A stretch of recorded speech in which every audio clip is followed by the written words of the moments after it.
Hey yo, whatever you do, don't ever look at the gap between the train and the platform. See, I was taking the train back home when I first saw him. I walked down to the train platform and was about to board my train.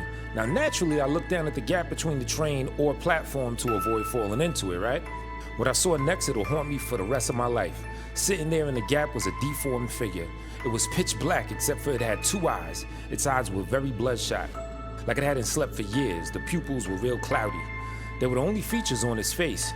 It reached out with its thin hand and wrapped it around my ankle. Its grip was freezing cold. Electric shocks were sent up through my leg and I was frozen in fear. Time slowed down and the moment lasted for ages. So I immediately snapped out of it when someone shoved me from behind and I nearly tripped. The creature immediately released its grip and it slipped under the train. I stabilized myself and I held the hand grips on the roof of the train. My legs were naturally jelly and I sat down on the seat closest to me. Now for a while I sat there looking at the very place I saw the creature. Then the train door started closing and the train started moving. I couldn't comprehend what I had just seen. A creature just sitting there in the gap and nearly dragging me in. Ayo, my heart rate was still through the roof and my breath was still panicked. I chalked it up to my imagination after finding no explanation for whatever the hell that was.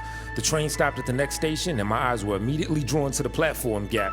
I looked away and got my phone out to distract myself. Out of the corner of my eye, I saw a figure rising out the gap, crawling out towards me with its thirsty, bloodshot eyes. Hey yo, I quickly looked in that direction and held my hand up. There was nothing there. The train doors closed and a guy just walked onto the train and gave me a weird look. I ignored it. I was definitely imagining things. I had a rough day at work today. When it was finally my stop, I got off the train and looked straight ahead, not daring to look at the gap.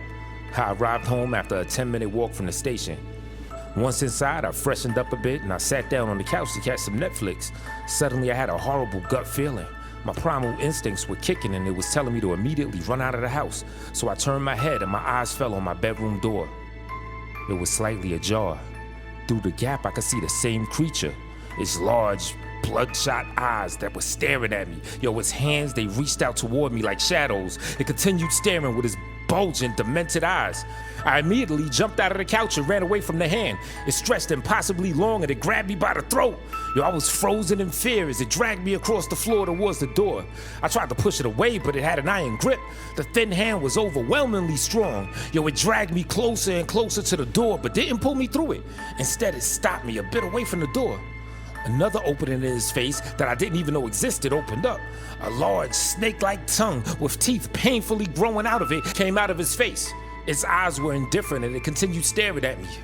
Weird, thick, black saliva dripped from its tongue as it slowly came towards me. Yo, out of pure luck, I kicked the door and it was pushed open. The creature immediately left me and kind of melted away as the door opened. So I ran inside the bedroom and I closed the door shut.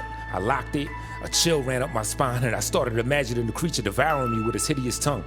And then it occurred to me through my panic like a bright light in darkness. The creature can only live in gaps. So I sealed every single gap I could find in my home. All the doors or the cupboards. I put clothes under the door gaps. The creature could not get me now. I laid down in my bed to calm down a bit, right? And I could still see its thick black saliva at the doorway. I didn't dare touch it. I laid down in bed and I pulled the blanket over myself. I grabbed the book I had been reading and I started reading. I felt accomplished. The creature could not get me. Then I felt an icy weight on my legs. I looked at my legs and there was no bulge under the blanket. Nothing could be there. I held up the blanket and looked under. It was too late when I realized that I had just created another gap. The creature sat on my legs, its bloodshot eyes still staring at me. Its black tongue was hanging out like a dog. And then it lunged forward